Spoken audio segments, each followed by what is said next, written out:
Hello, everyone, and welcome back to the Best English Podcast. I am Sophia, and I am so incredibly happy, so truly thrilled to be here with you today. You know, we've talked a lot on this podcast about different parts of learning English, about grammar, about vocabulary, about understanding accents.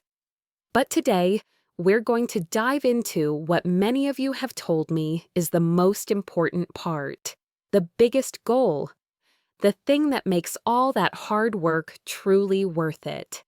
Today, we're going to talk about how to talk to anyone in English, easily, naturally, and fluently.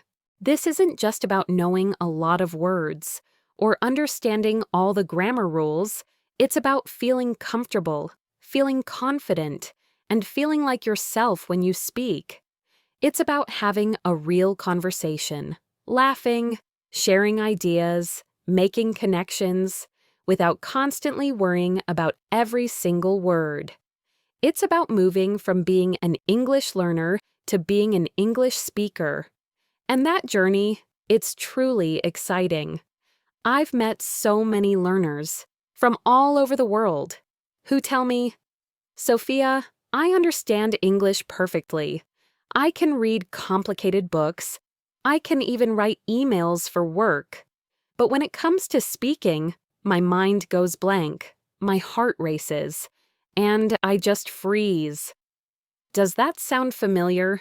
If it does, please know you are absolutely not alone. This is one of the most common challenges, and it's also one of the most rewarding to overcome.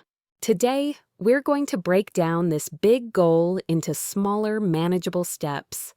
We'll explore the common fears that hold us back and how to gently push past them. We'll talk about how to change your mindset so you can start thinking in English, not just about English. We'll dive into the secrets of sounding more natural, like a native speaker, even if you're an intermediate English learner. We'll discover how to make every single interaction a practice opportunity, and how to learn from those inevitable little mistakes. Most importantly, we're going to fill this episode with real-life stories. Stories of people just like you, who face these same challenges and found their own unique ways to speak English easily, naturally, and fluently. So, find a comfy spot, maybe grab a cup of tea, and let's begin this incredible journey together. One of the biggest mountains to climb when learning to speak English, or any new language, is fear. It's that knot in your stomach, that tightness in your throat, the feeling that makes your mind go completely blank just when you need it most. Fear of making mistakes, fear of sounding silly, fear of not being understood, or even the fear of being judged. These are all very real feelings, and they can stop us from even trying to speak. But here's the secret. Everyone experiences these fears. Even native speakers sometimes feel nervous when they have to speak in public. The goal isn't to never feel fear, but to learn how to speak anyway, to gently push past it. Think about it this way.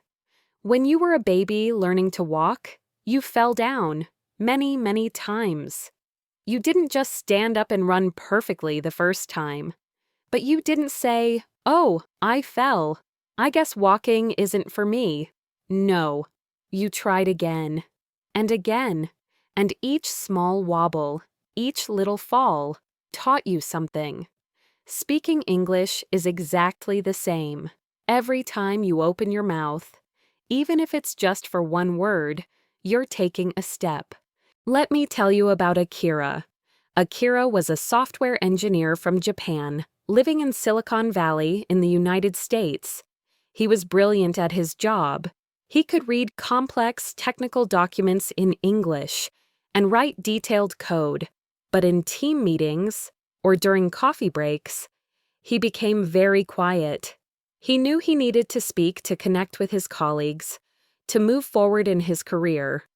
But the fear was overwhelming. He told me, Sophia, I hear the words. I form the sentence perfectly in my head. But then I think, what if my pronunciation is bad? Or what if my grammar is wrong? And the words just stay in my throat. He would practice phrases in his apartment. Good morning, everyone. How was your weekend? But when he got to the office, the fear would return. One day, Akira's manager announced that the team would be having weekly stand-up meetings. Very short meetings where everyone quickly shares what they did yesterday, what they plan to do today, and if they have any problems. Akira dreaded these. He knew he would have to speak in front of everyone. He decided on a small, tiny goal for the first meeting. He would only say 3 simple sentences. No more, no less.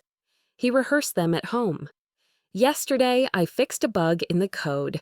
Today, I will work on the new feature, no blockers. Short, clear, simple.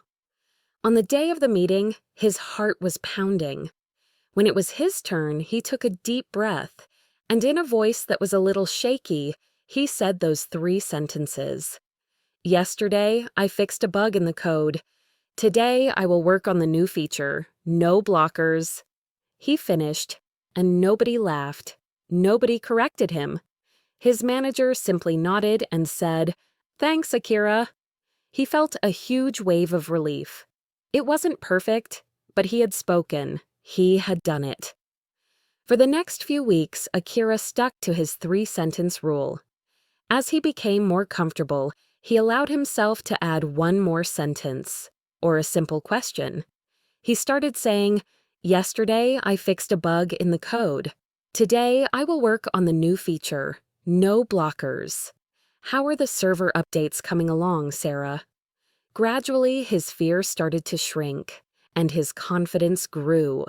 He realized that simply speaking, even with mistakes, was much better than not speaking at all. The key for Akira was starting small. Don't try to give a perfect speech. Just try to say something. 1 word, 1 phrase, 1 simple sentence. Each small success builds the foundation for bigger ones. Here's a little practice for you, right now. Think of 1 very simple thing you did today, or 1 simple plan for tomorrow. Now, try to say it out loud in English. Just 1 sentence. Don't worry if it's perfect. Just say it. For example, I drank coffee this morning. Or, tomorrow I'll go to the shop. See? You just spoke English. That's a tiny step. But every journey starts with tiny steps. Once you start pushing past the fear, the next big step to speaking easily and naturally is to train your brain to think in English. This is a game changer. Many English learners, especially at the intermediate level, have a habit of doing something called translation in their heads. This means when you want to say something in English, you first think of it in your native language. Then you try to translate each word into English, and then you try to put those English words into a sentence. This process is very slow, and it makes your speech sound unnatural, like you're reading from a dictionary in your mind. It also makes you feel exhausted. Thinking in English means you bypass, you jump over that translation step. When you want to say something, the English words and sentences come directly to your mind. It's like when you think about what you're going to have for dinner, you don't first think about it in another language and then translate it. You just think pizza or salad directly. That's the goal for English. Let me introduce you to Maria. Maria was a university student from Brazil, studying international relations. She knew a lot of English vocabulary, but when she tried to speak, she always felt slow, like her brain was working too hard. She said, "Sophia, I always translate. It's like I have 2 brains working at the same time. My Portuguese brain and my English brain, and the Portuguese brain always wins. This was frustrating for her, especially in fast-paced group discussions in her classes. Maria decided to try something radical. She committed to having English-only moments throughout her day. She started small. For 10 minutes every morning, while she was making coffee and breakfast, she would try to think only in English. She would narrate her actions to herself, silently at first, then whispering, "Okay, I'm putting water in the kettle. Now I'm turning on the stove. The water's boiling. I need a mug. Where's my coffee?" It felt silly at first, like she was talking to herself, which she was, but she kept doing it. Then, she expanded this to other daily activities. When she walked to class, she would describe what she saw. "The sky's cloudy today. There are many people on the street. I see a red car. The trees are green." When she was doing chores, she would think, "I need to wash the dishes. The sink's full. Now I'll wipe the counter." She didn't worry about perfect grammar or complex words, just simple observations. Notice how I'm naturally using contractions like I'm instead of I am and it's instead of it is. This is how native speakers usually talk, and it helps you sound more natural. Over time, something amazing happened. Maria found that when she was in a real conversation, the English words started coming to her much more quickly. She wasn't translating as much. Her brain was slowly but surely getting used to forming thoughts directly in English. She even started dreaming in English sometimes.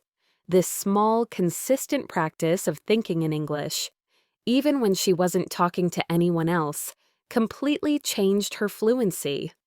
She learned that thinking in English is like building a direct pathway in your brain, a highway straight to English, bypassing the old, winding road of translation.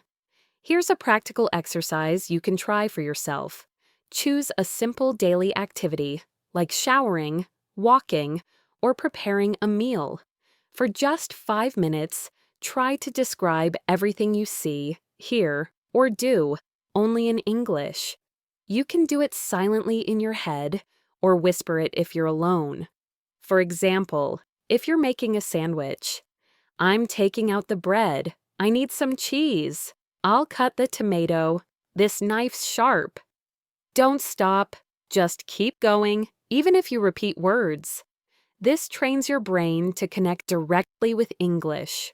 One of the quickest ways to sound more natural, more like a native speaker, is not just by learning single words, but by learning and using everyday phrases and idioms.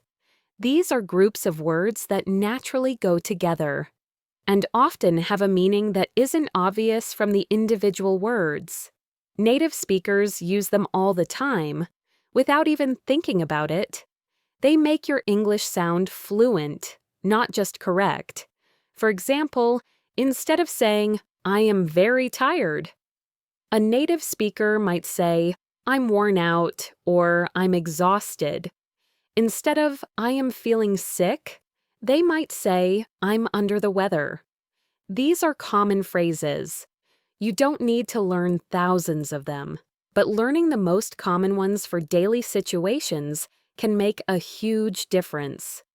You'll also hear contractions a lot, like don't instead of do not, or can't instead of cannot. These make your speech flow more smoothly and sound less formal. Let's talk about Chen.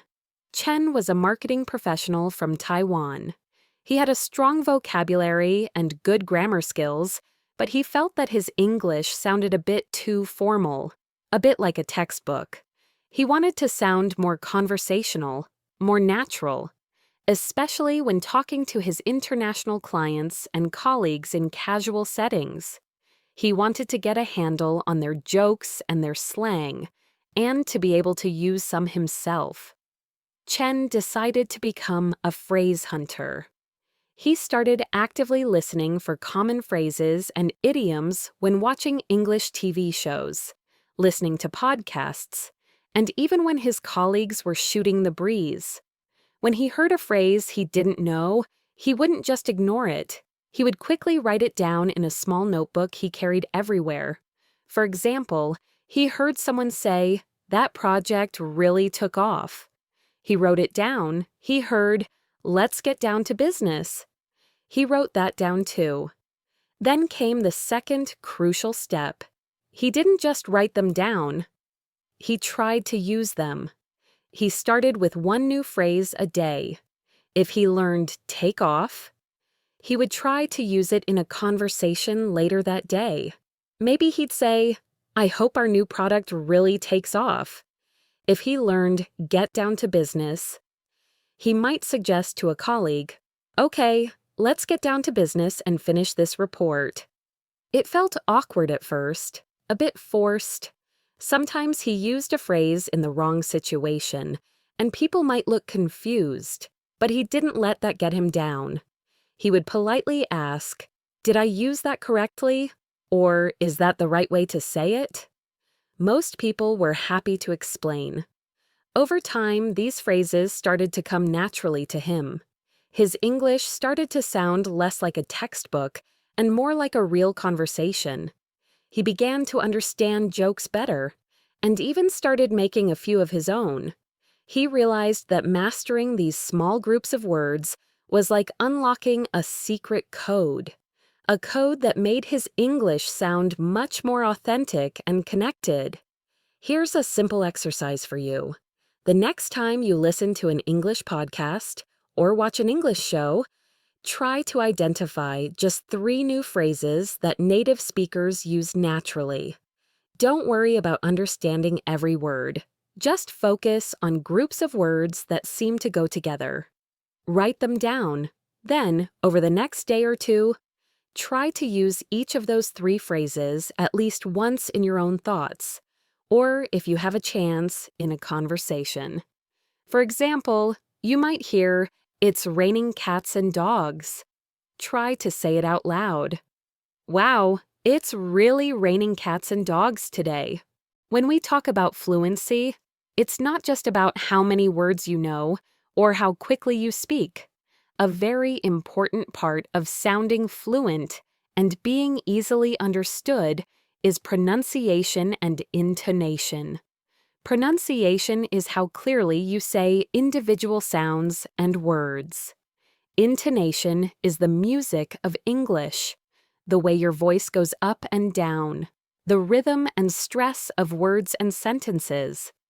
Good intonation helps you express meaning and emotion, and makes your English sound much more natural and pleasant to listen to. Think about a song. If you sing all the notes flat, without any melody, it doesn't sound very good, does it? English is similar. When you speak, your voice goes up and down. Sometimes you put stress, extra emphasis, on certain words to make your meaning clear. For example, if you say, "I love coffee," it emphasizes your strong feeling. If you say, "I love coffee," it might be contrasting coffee with tea. These small changes make a big difference. Let's talk about Sarah. Sarah was a graphic designer from Germany. Her grammar was almost perfect. Her vocabulary was extensive. But she felt that native speakers sometimes struggled to understand her, especially on the phone. She also felt her English sounded a bit flat, not very expressive. She learned that while her individual word pronunciation was good, her intonation was often different from native English speakers. She often put stress on the wrong words, or her voice didn't rise and fall naturally in questions or statements. Sarah decided to try a technique called shadowing. Shadowing is when you listen to a short piece of English audio, like a podcast snippet or a scene from a movie, and then you try to speak along with it at the same time, like an echo. You try to copy everything: the pronunciation of individual words, the rhythm, the intonation, the speed, even the pauses. It's like mimicking. Sarah started with very short clips, maybe 30 seconds long. She would choose a scene from her favorite TV show, one where the characters were speaking clearly. She would listen to a sentence several times. Then she would try to say it exactly as the native speaker did, trying to match their rhythm and melody. For example, if a character said, "What are you doing tonight?" with the voice rising on tonight for a question, Sarah would try to copy that exact rise and fall.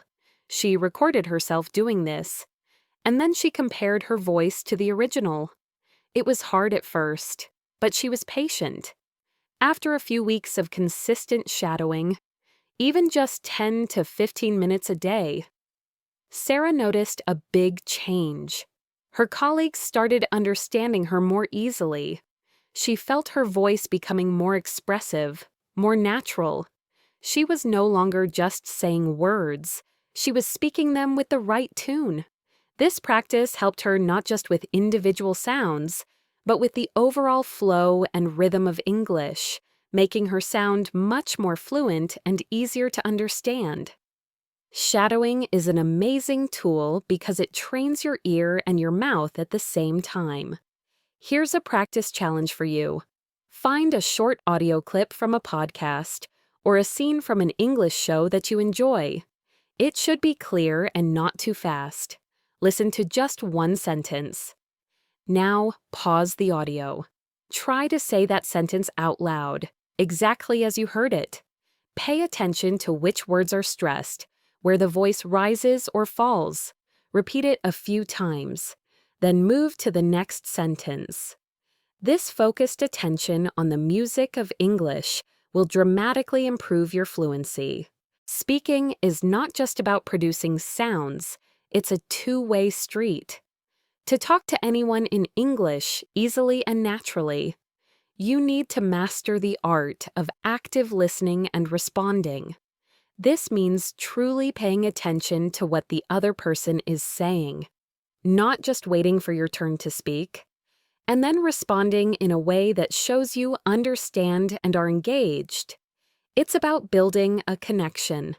Many learners feel pressure to speak perfectly, and so, while the other person is talking, they are often thinking about what they are going to say next, or silently correcting their own grammar. This means they are not truly listening.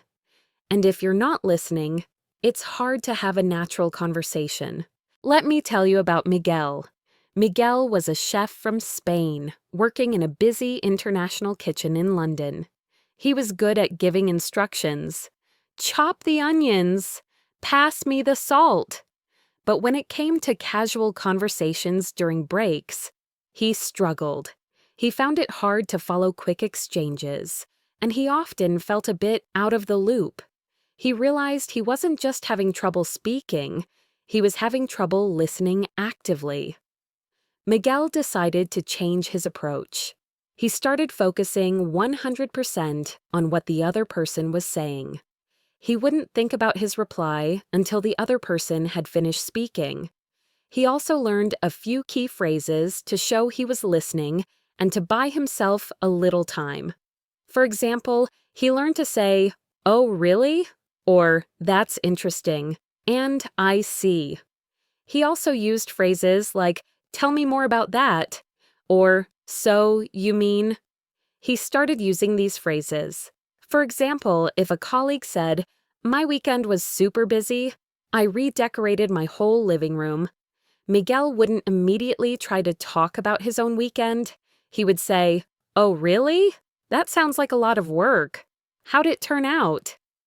This showed he was listening, and it gave him a moment to process before forming his own thought.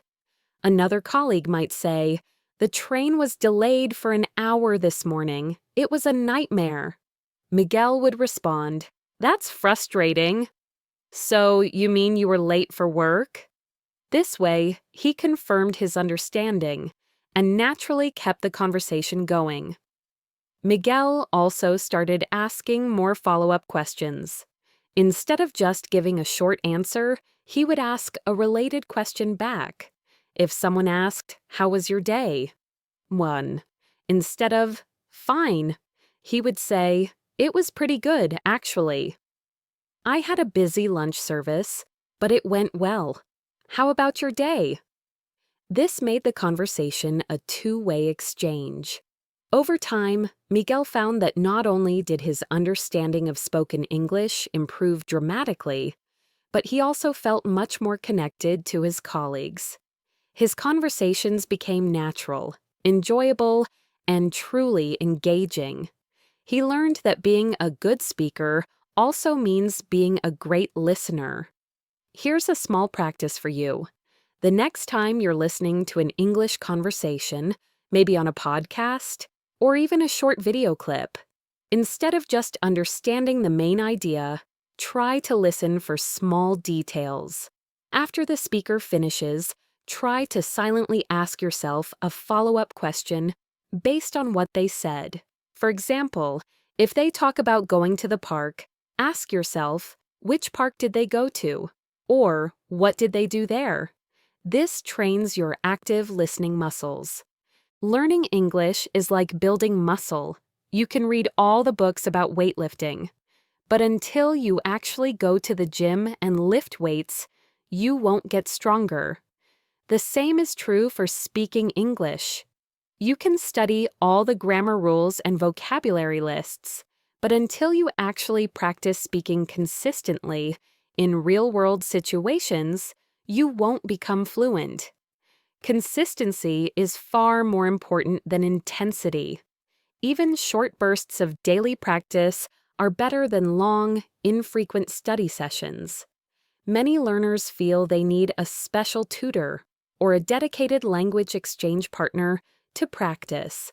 While those are wonderful, they are not always available. The good news is you can create many practice opportunities for yourself every single day. Let's talk about Aisha. Aisha was a university student from Egypt, living in a small city where there weren't many native English speakers outside her classes.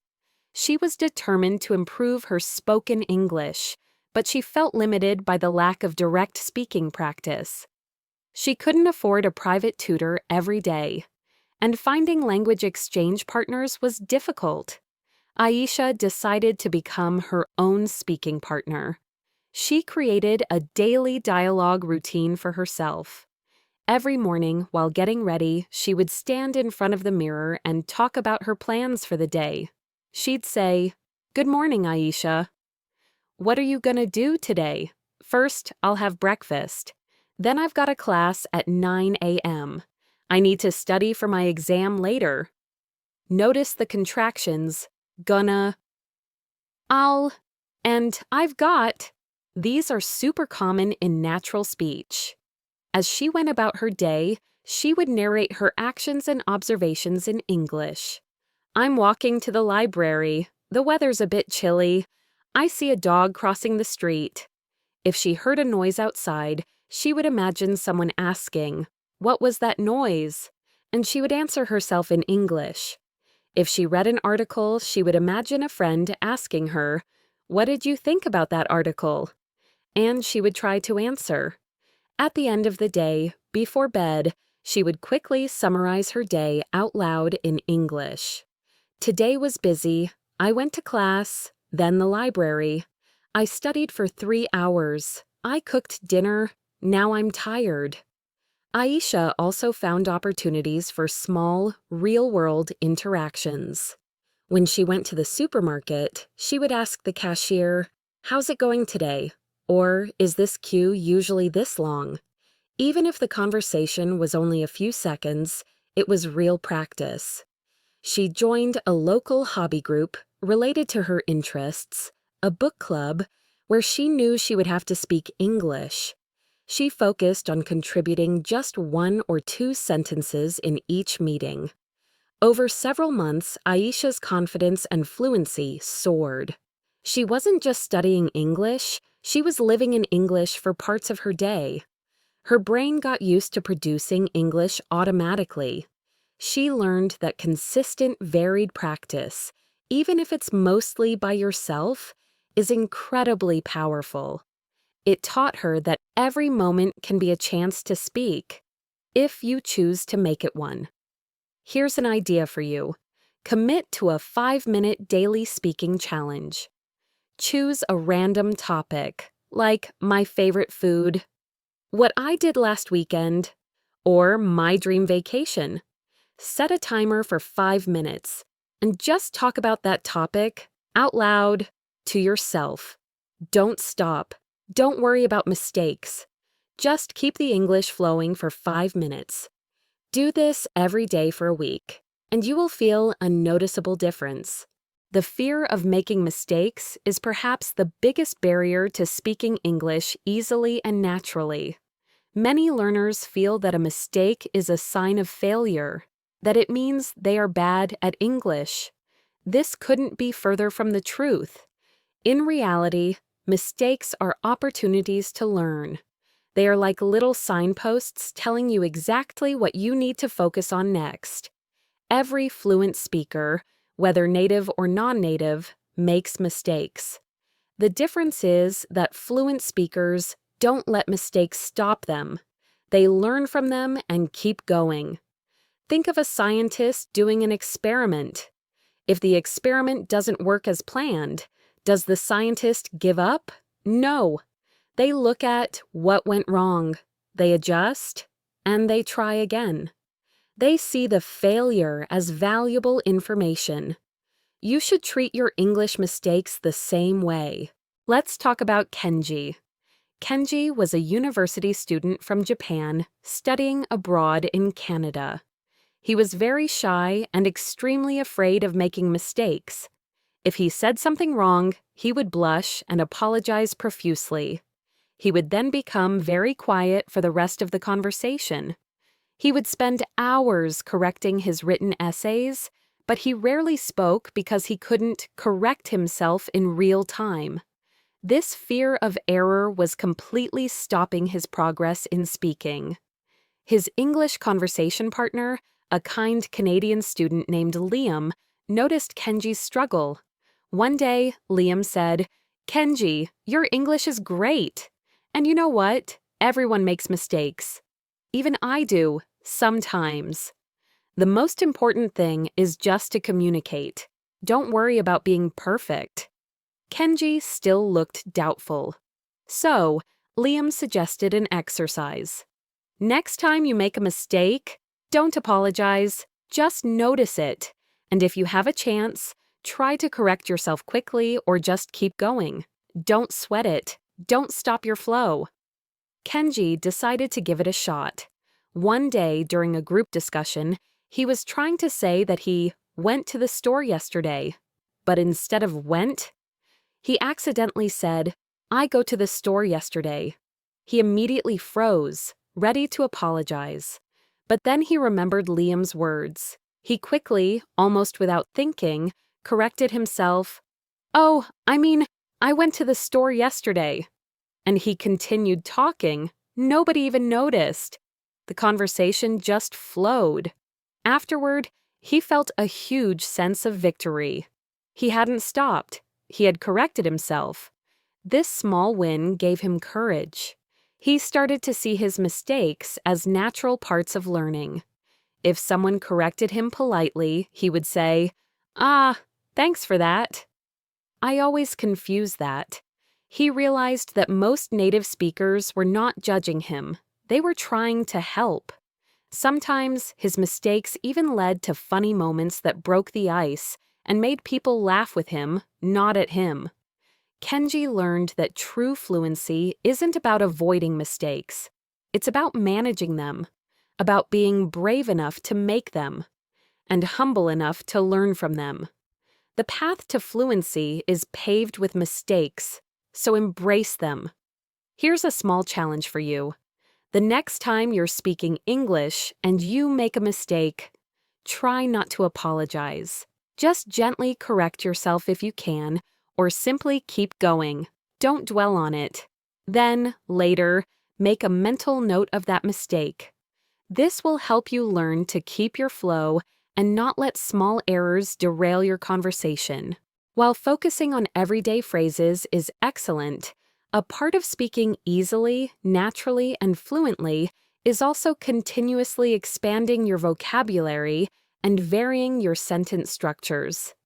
You don't need to know every single word in the dictionary, but having a rich vocabulary allows you to express your ideas more precisely and interestingly. Varying your sentence structures means you're not always using the same simple subject-verb-object pattern. This makes your speech more sophisticated and natural. Think of building a house. You need strong, basic bricks, your core vocabulary, and simple sentences.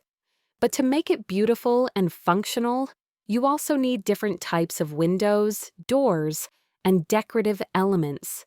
These are your more specific words and varied sentence structures. Let's talk about Isabelle. Isabelle was a budding journalist from France, aiming to work for an international news agency. She could comfortably chat about daily life, but when she had to express more complex ideas or describe nuances, she found herself repeating the same basic words or using very simple sentence structures. She wanted to sound more articulate, more expressive, in English. She felt like she sometimes hit a wall when trying to express complex thoughts. Isabelle decided to focus on active vocabulary acquisition and sentence pattern recognition. Instead of just passively reading, she started to interact with the texts she consumed.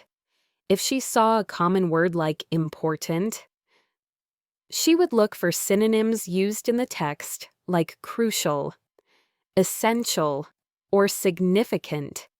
She'd notice how native speakers described things with more vivid words. Instead of very good, perhaps excellent, outstanding, or remarkable. She'd also pay attention to phrasal verbs, which are verbs combined with prepositions or adverbs, like put off or take on. These are very common in natural English. She'd also look for complex sentence structures, like sentences that used conjunctions such as although, whereas, or unless, or relative clauses beginning with who, which, or that, or more complex verb tenses. After identifying new words or sentence patterns, Isabelle didn't just write them down. She would create a few personalized example sentences using those new words or structures, relating them to her own life or interests. For example, if she learned crucial comma, she might write, "Learning new vocabulary is crucial for improving my speaking skills." If she saw a sentence like, "Although it was raining, they decided to go for a walk," she might create, "Although I was tired, I decided to finish my homework." Then, similar to Chen's phrase hunter method, Isabelle made a conscious effort to integrate these new words and structures into her own speaking and writing. She started with her internal monologues, then moved to conversations with her English-speaking friends. She sometimes deliberately used a new word, even if it felt a little awkward, just to get it out there. Over time, her vocabulary expanded not just in quantity, but in quality, allowing her to choose the perfect word for a situation. Her sentences became more varied, making her speech flow more smoothly and sound more sophisticated. She learned that a rich vocabulary and diverse sentence structures are like having a wider range of colors on an artist's palette. They allow you to paint a much more detailed and beautiful picture with your words. Here's a practice prompt. The next time you're reading an English article or listening to a podcast, try to find one new synonym for a common word you already know. Then, try to find one sentence that uses a slightly more complex structure than you usually use. Write them down and create your own example sentence for each. Then, try to use them in your internal monologue or in a spoken conversation within the next 24 hours. Speaking easily, naturally, and fluently isn't just about the mechanics of language. It's also about being able to connect with people and make your communication interesting. And one of the most powerful tools for connection and engagement is storytelling. We are all wired to listen to stories. When you can tell a short, simple story in English about something that happened to you or something you experienced, it makes your English much more attractive and memorable. It shows personality, not just language ability. You don't need to be a professional storyteller. Even short, everyday anecdotes count. Think about your day. Did something funny happen? Did you have a frustrating experience? Did you learn something new? These are all potential stories. Let's talk about Omar. Omar was a young entrepreneur from Saudi Arabia, attending international conferences all over the world. He was excellent at presenting his technical work, but during coffee breaks, networking events, or at dinner, he would stand alone, feeling awkward. He knew he was missing out on opportunities to connect with potential collaborators and clients because he struggled with initiating and maintaining small talk. He felt like he didn't know what to say or how to start. He wanted to be able to hold his own in those casual conversations. Omar decided to practice micro-storytelling. Every evening, he would choose one interesting or memorable moment from his day and try to tell it out loud in English, as if he were talking to a friend. He focused on a simple structure. First, setting the scene by saying something like, "This morning, something funny happened on my way to work." Or, "Yesterday, I had a very strange experience at the supermarket." Then, he'd move to the main event, describing what happened using simple past tense. For example, the bus was really crowded, and then suddenly an old lady dropped all her oranges. Next came the resolution or outcome. Everyone helped her pick them up, and we all laughed. Finally, he'd add the feeling or lesson. "It made me feel happy to see people helping each other." At first, his stories were very basic. He would struggle for words or get tenses mixed up. But he kept practicing. He realized that the specific details made the story more vivid. So, instead of "a lady dropped things," he would say, "An old lady with a red hat dropped all her oranges." Then, he started to look for opportunities to share these micro-stories in real conversations. For example, if someone mentioned a crowded bus, he might say, "Oh, I know what you mean. This morning, something similar happened to me. The bus was really crowded, and then an old lady actually dropped all her oranges." His listeners would usually be drawn in, asking follow-up questions like, "Oh no, did she get 'em all back?" This led to more natural conversation. Omar found that telling stories not only made his English more engaging for others, but it also helped his own fluency. It forced him to use different tenses, descriptive adjectives, and connective words. It made his English feel alive. He learned that sharing personal stories is one of the most human ways to connect, and it's a wonderful way to practice speaking English naturally. Here's a storytelling challenge for you. At the end of today, think of one small, interesting, or slightly unusual thing that happened to you. Now, tell that story out loud in English to yourself or a trusted friend. Focus on the beginning, middle, and end. Try to use simple past tense to describe what happened. Don't worry about perfection, just aim to get the story out. You'll be surprised how much this practice helps your fluency and confidence in real conversations. Speaking easily and naturally in English isn't just about the words you say, it's also about nonverbal communication. This includes your body language, your facial expressions, your eye contact, and even gestures. These elements play a huge role in how you are understood and how connected you feel in a conversation. They can convey meaning, emphasize points, and show emotion, even when your English vocabulary might be limited. Think about watching a movie with the sound off. You can still understand a lot of what's happening just by watching the actors' faces and bodies, right? Nonverbal cues are universal, and they can support your spoken English. Let's talk about Chika. Chika was a fashion designer from Nigeria, and she was living in Milan, Italy, where she spoke Italian beautifully. But when she had to speak English, which she used for her international clients, she often felt stiff and unnatural. She worried so much about her words that she forgot to use her body. Her English felt formal, even when she was trying to be friendly. She noticed that native English speakers often used their hands when they talked or had expressive faces, and she wanted to bring that naturalness to her own English.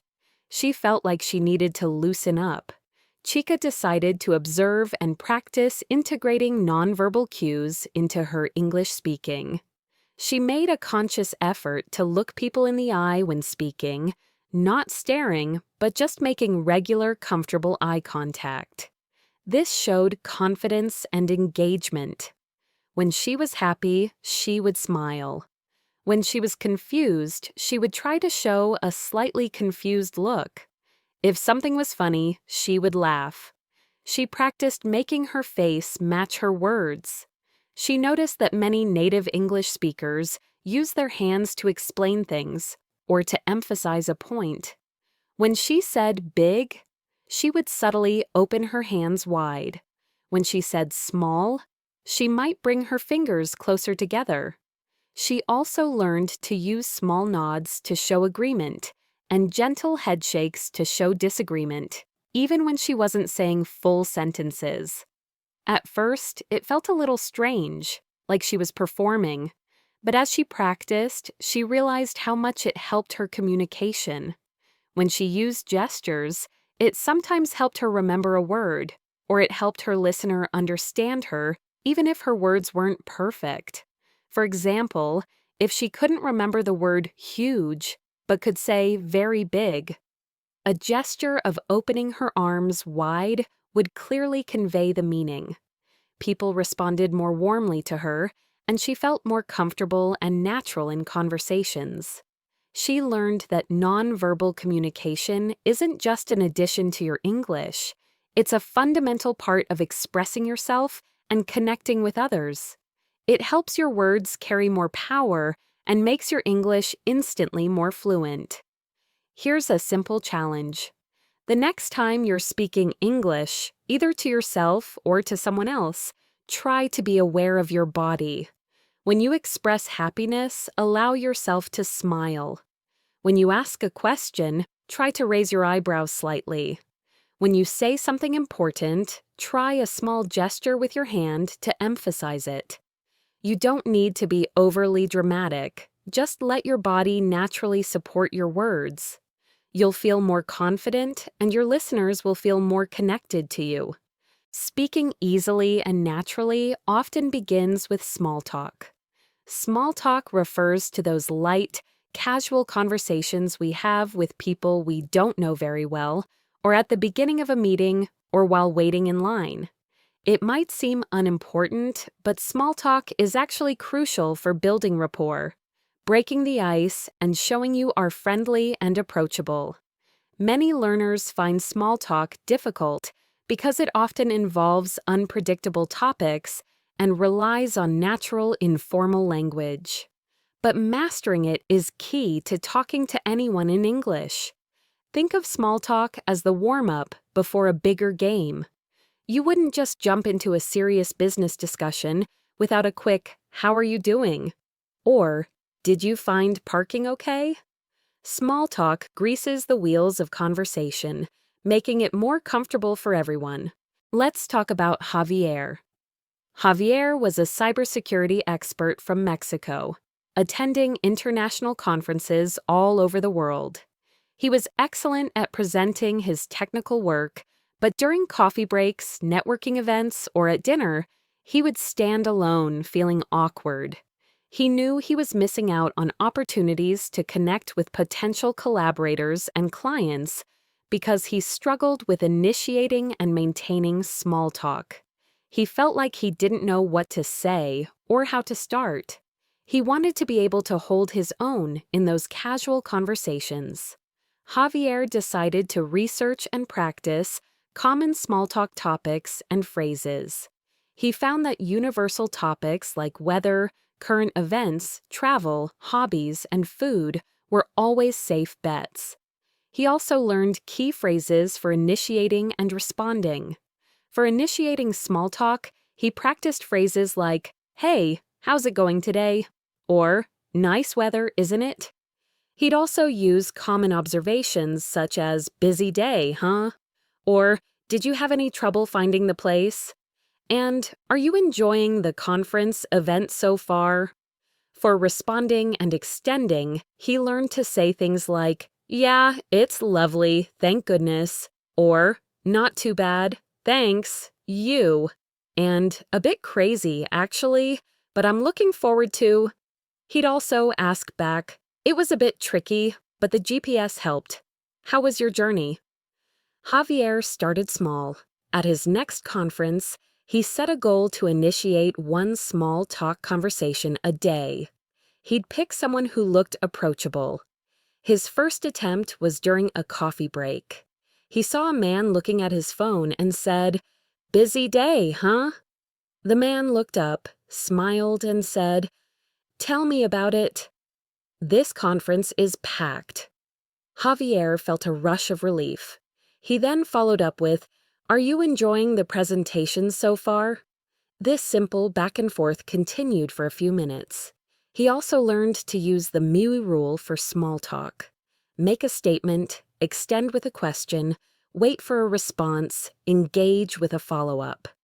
He noticed that people loved talking about themselves or their opinions, so asking open-ended questions like, "What brought you to this conference?" or "What do you think of the latest news?" worked well. Over time, small talk became less daunting and more like a natural part of his interactions. He started making new connections, both professionally and personally. He learned that small talk, far from being unimportant, is the gateway to deeper conversations and stronger relationships in English.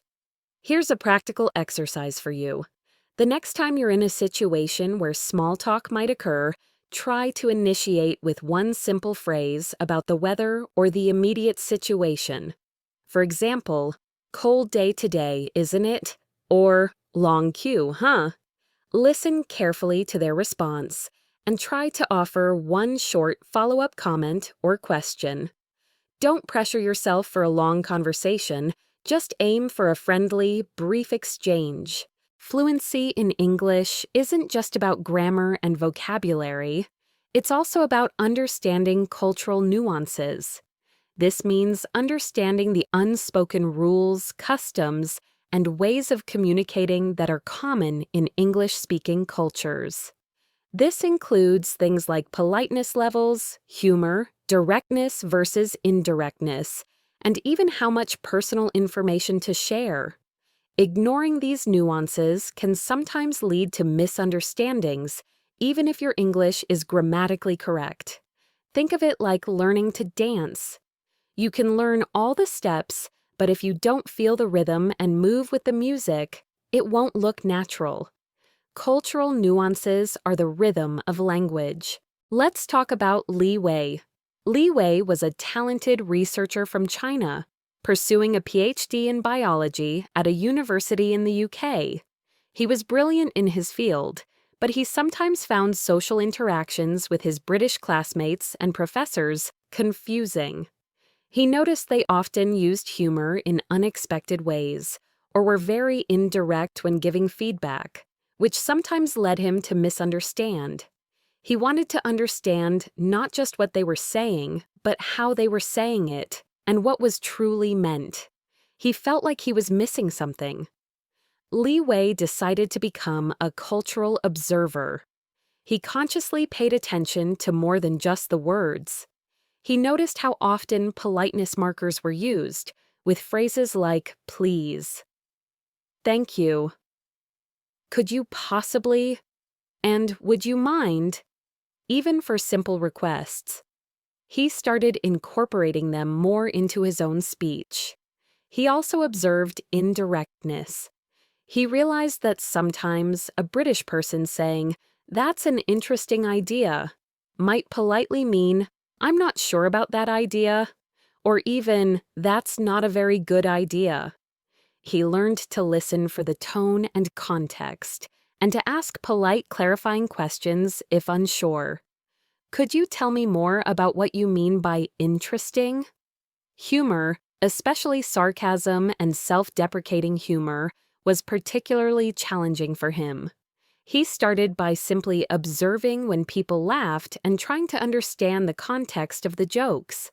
He also learned that a good way to respond to a joke, even if you don't fully get it, is to smile and laugh along, or to say, "That's funny." He also recognized social distance, learning that it's generally not common to ask very personal questions to new acquaintances right away, understanding what's off-limits in casual conversation. Li Wei started subtly mirroring the communication styles he observed. When his professor gave him feedback that sounded very polite and indirect, he learned to read between the lines. If his professor said, "Perhaps you could consider exploring this aspect further," instead of thinking, "Oh, it's just a suggestion," he understood it often meant, "You should explore this further." He started using more polite language in his own requests, like, "Would it be possible to discuss my project tomorrow?" instead of, "I want to discuss my project tomorrow." His efforts paid off. His interactions became smoother, and he felt more comfortable in social settings. His classmates and professors seemed to appreciate his efforts to adapt. He learned that understanding cultural nuances is like having a secret decoder ring for conversations. It helps you understand the full message, not just the literal words, and makes your English truly natural and effective. Here's a cultural observation challenge. The next time you're watching an English show or listening to a podcast, pay special attention to how people say things, not just what they say. Notice their politeness levels, their use of humor, and how direct or indirect they are. Try to identify one subtle cultural aspect in their communication that you might not have noticed before. Then, if appropriate, try to subtly incorporate that into your own English communication. Even when you're speaking easily, naturally, and fluently, you will still make mistakes. The difference for a fluent speaker isn't that they don't make mistakes, but that they have developed the skill of self-correction. This means recognizing your own errors in real time or soon after, and then mentally or verbally correcting them. This ability is incredibly powerful because it turns every single speaking opportunity into a learning opportunity, making you your own best teacher. Think of a musician playing a piece of music. If they hit a wrong note, they don't stop the whole concert. They quickly adjust and continue playing, and perhaps practice that tricky section later. You should treat your English speaking in the same way. Let's talk about Elena. Elena was a university lecturer from Russia, teaching linguistics. She had a very strong command of English, but she often found herself making small grammatical errors in spontaneous conversation, especially with verb tenses or prepositions.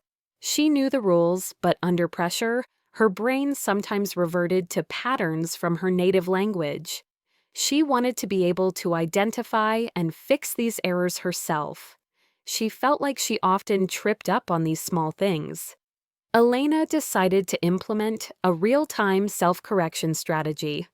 While she was speaking, she developed a habit of active monitoring, listening to her own voice, almost like she was a third person observing herself.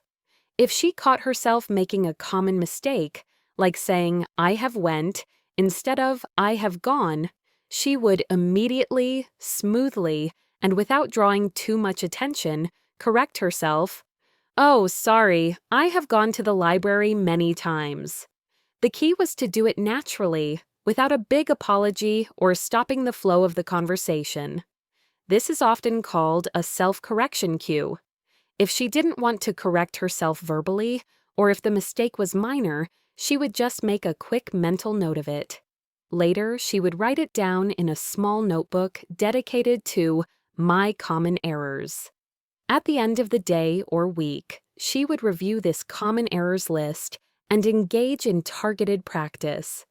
For example, if she noticed she often said on the weekend instead of at the weekend, she would create 5 practice sentences using at the weekend and say them out loud repeatedly.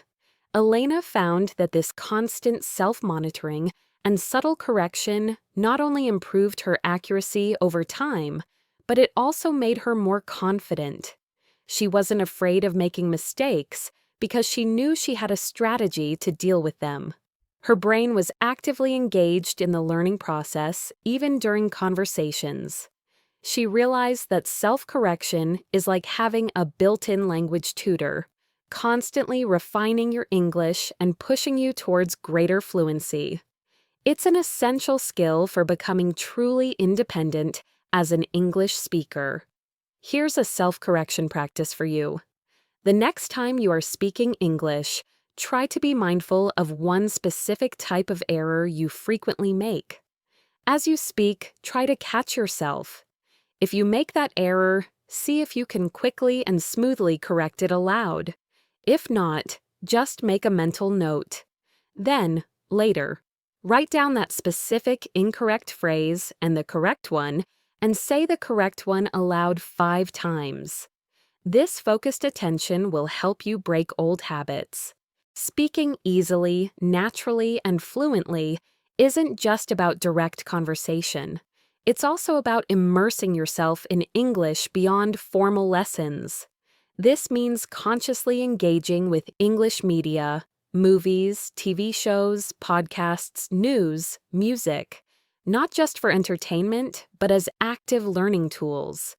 This constant exposure helps you absorb natural language patterns, modern vocabulary, cultural references, and different accents, all of which contribute to your fluency and confidence in talking to anyone. Think of it like cooking. You can read recipes, but to become a great cook, you need to taste different dishes, watch chefs work, and experiment with ingredients. This builds your intuition. Let's talk about Diego. Diego was a young architect from Colombia, living in Vancouver, Canada. He loved watching movies and TV shows, but he usually watched them with Spanish subtitles. He knew he needed to improve his conversational English, especially his slang and understanding of fast speech. He wanted to understand jokes and casual conversations without constantly having to ask for clarification. Diego decided to turn his entertainment time into active English learning. He started by watching shows he was already familiar with, but he switched the subtitles to English. This way, if he didn't understand an idiom or a fast phrase, he could read it and then look it up. Once he felt comfortable with English subtitles, he gradually tried watching new episodes or familiar scenes without any subtitles. He accepted that he wouldn't get every single word, but he focused on getting the main idea and picking up new phrases. He also started podcast immersion, listening to English podcasts during his commute or while doing chores. He chose podcasts on topics he genuinely enjoyed: history, true crime, or science. He didn't worry about understanding every single word. He focused on the overall flow and the rhythm of natural conversation. He even did music analysis, listening to English songs more closely, looking up the lyrics and trying to understand the meaning behind the casual expressions and metaphors. When Diego encountered a new phrase or a piece of slang in a show or podcast, he would pause it, look it up, and then make a mental note. For example, if a character said, "He totally flaked out on us," he'd learn that flake out means to suddenly fail to do something or to abandon someone. Later, he would try to use this new phrase in his own internal monologue or in a conversation. Diego found that this consistent exposure to authentic English, combined with his active approach, transformed his understanding of natural speech. He started recognizing idioms and slang without having to think about them. He began understanding jokes more easily. And most importantly, he felt more confident jumping into conversations because his ear was tuned to the natural rhythm and speed of English. He learned that engaging with English media isn't just a passive activity. It's a powerful and enjoyable way to build intuitive fluency. Here's a media engagement challenge. Choose one English TV show or podcast you like. For just 10 to 15 minutes today, watch or listen with the specific goal of finding 3 new common phrases or pieces of slang. Write them down. If you're comfortable, try watching or listening to a very short segment without any subtitles and just focus on the overall gist. This active engagement will greatly accelerate your natural understanding and speaking ability. To truly talk to anyone in English easily, naturally, and fluently, you need real people to talk to. While self-practice is essential, actual human interaction provides immediate feedback, unpredictable turns of phrase, and the motivation that comes from real connection. Building your speaking network means actively looking for and creating opportunities to use English with others. Think of it like building a bridge. You can practice all you want with your tools and plans, but to actually use the bridge, you need to connect it to the other side. Let's talk about Chloe. Chloe was a fashion student from Vietnam, studying in New York City. She was eager to practice her English, but she was shy about approaching strangers. Her days were mostly spent with Vietnamese friends, and her classes were structured, with limited free conversation time. She knew she needed more organic speaking opportunities outside her comfort zone. She really wanted to put herself out there. Chloe decided to actively build her English-speaking network. She loved painting, so she looked for local hobby groups and clubs like art workshops and drawing clubs. She joined a small, informal drawing group that met once a week. She knew she'd share a common interest, which would make conversation easier. At first, she mostly listened, but she gradually started commenting on others' work, asking questions about techniques, and sharing her own ideas. "Your use of color's beautiful. What kind of paint did you use?" Chloe also had a passion for animals, so she found a local animal shelter looking for volunteer work to walk dogs. This was perfect because the conversations were low pressure, often about the dogs, and involved simple instructions and observations. "This dog's super energetic, isn't he?" Or, "Do you think he needs more water?" She also targeted cafes and local shops, making it a point to go to the same small coffee shop every morning. She would always greet the barista, make eye contact, and gradually started adding a simple comment. "Busy morning today," or "This coffee smells amazing." She also practiced asking questions in local shops, even if she knew the answer, just to get speaking practice. "Where can I find the milk, please?" While she had tried language exchange apps groups before, this time she went in with a clear goal. Instead of just general chat, she would suggest specific topics. "Let's talk about our weekend plans," or "Let's describe our favorite foods." This made the conversations more focused and less overwhelming. Chloe's efforts began to pay off. She started making new friends from diverse backgrounds, all speaking English. Her confidence soared because her speaking practice wasn't just abstract, it was connected to real-life experiences and shared interests. She learned that by actively putting herself in situations where English was necessary, even in small doses, she exponentially increased her speaking opportunities and dramatically improved her fluency. She discovered that finding your people, even one or two new connections, can transform your English learning from a solitary task into a vibrant, shared journey.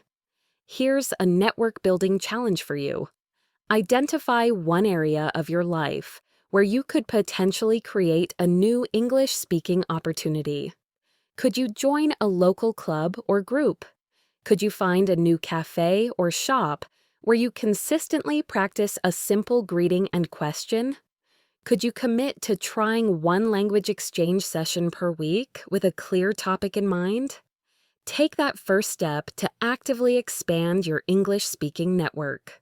Learning to talk to anyone in English easily, naturally, and fluently is a marathon, not a sprint. There will be days when you feel incredibly motivated and see rapid progress, and there will be days when you feel stuck, frustrated, or simply too tired to practice. Sustaining your motivation throughout this long journey is perhaps the most critical factor for ultimate success. It's about developing habits and mindsets that keep you going even when the path feels difficult. Think of a gardener. They don't just plant a seed and walk away. They water it consistently, prune it when needed, protect it from pests, and celebrate each new leaf and flower. Your English fluency is like that plant. It needs constant nurturing. Let's talk about Ahmed. Ahmed was a pharmacist from Syria, and he had recently resettled in London. He was highly motivated to learn English for his career and to integrate into his new community. He would study intensely for hours, try to learn hundreds of words a week, and then feel utterly exhausted and frustrated when he couldn't remember everything. This intense burst and burnout cycle was common for him. He wanted to find a way to stay consistent without getting bogged down. Ahmed decided to focus on sustainable practice and celebrating small wins. Instead of trying to speak perfectly for an hour, he set very small, achievable, realistic goals. I'll speak English for 10 minutes today. Or, I'll learn 5 new phrases today and try to use one. These small goals felt less daunting and were easier to stick to.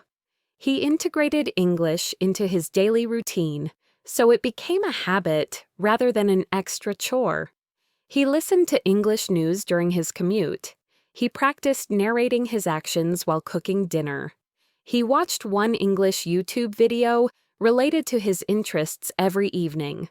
Instead of focusing on his mistakes, he started tracking progress. He kept a simple journal where he'd write down one positive English interaction he had each day, no matter how small. Spoke to the bus driver about the weather. Got a joke on a TV show. Asked a question at the pharmacy. This helped him visualize his progress and focus on what was working. When he achieved a weekly goal, he would give himself a small reward, like watching an episode of his favorite show, guilt-free, or enjoying a special treat. On tough days, he would use why reminders. He pictured himself having fluent conversations with colleagues or confidently navigating London. He'd tell himself, keep your eye on the prize. Ahmed's consistent, manageable approach led to steady, noticeable improvement. He wasn't overwhelmed anymore. His confidence grew with each small success. He learned that fluency isn't about giant leaps. It's about 1,000 small, consistent steps. He discovered that by making English practice a sustainable and even enjoyable part of his daily life, he could maintain his motivation over the long term and achieve his fluency goals. Here's a motivation-sustaining challenge for you. Set one small, realistic English-speaking goal for yourself for tomorrow. Maybe it's to use one new phrase, or to talk to yourself in English for 5 minutes. Achieve it, and then acknowledge your success, even if it's just a mental, good job. Or, if you keep a journal, write it down. By celebrating these small victories, you build momentum and keep your motivation strong. We've covered so much today, from overcoming fear and training your mindset, to mastering natural phrases and perfecting your pronunciation, from becoming an active listener and a compelling storyteller, to using nonverbal cues and practicing consistently in the real world. And finally, understanding the power of self-correction and sustaining your motivation. The journey to talking to anyone in English easily, naturally, and fluently is a deeply personal one. There's no single magic bullet or overnight solution. It's a continuous process of learning, trying, failing, and trying again. But what I want you to take away from today's episode is this. You already have everything you need within you to succeed. You have the ability to learn, the desire to connect, and the bravery to try. Remember that fluency is not about being perfect. It's about being effective. It's about communication, not flawless grammar. It's about connection, not just correctness. Your unique accent, your occasional mistakes, your personal way of expressing yourself, these are all part of what makes your English, and they add to the rich tapestry of global communication.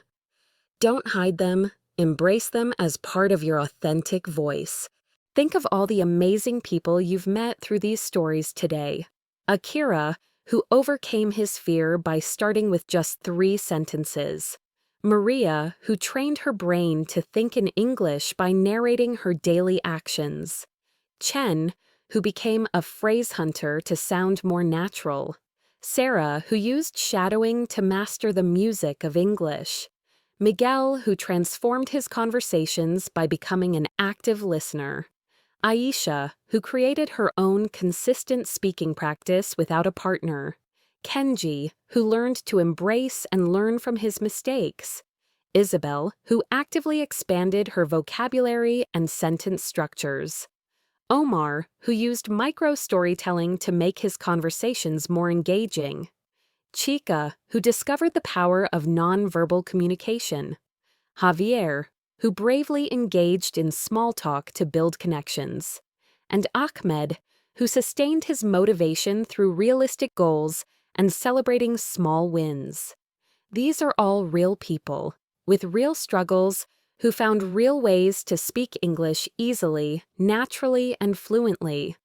Their experiences show us that with dedication, the right strategies, and a willingness to step out of our comfort zones, truly anything is possible. So, my dear English learners, as we finish this incredibly deep dive into the art of speaking English, I want to leave you with one final powerful message. Your voice in English is a gift that the world is waiting to hear. Don't hold back. Let it out. Start small. Be brave, not perfect. Embrace the journey and celebrate every single step along the way. Because with every word you bravely say, with every conversation you confidently enter, you are building bridges, opening doors, and shaping a more connected and vibrant future for yourself. Thank you so very much for joining me today on Best English Podcast. I truly hope this incredibly detailed episode has given you the courage, the inspiration, and the practical tools you need to unlock your speaking power.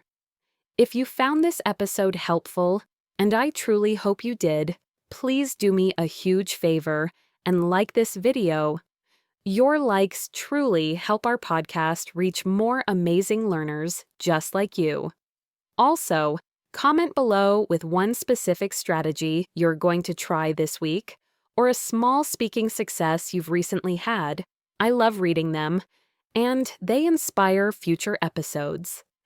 And, of course, please subscribe to Best English Podcast so you don't miss any of our daily tips, lessons, and inspiring stories. Your support truly helps us grow and continue creating valuable content for the Best English Podcast community. Keep listening, keep learning, and most importantly, keep talking. Because your voice, in English, is a beautiful thing that the world is waiting to hear. Until next time, happy speaking.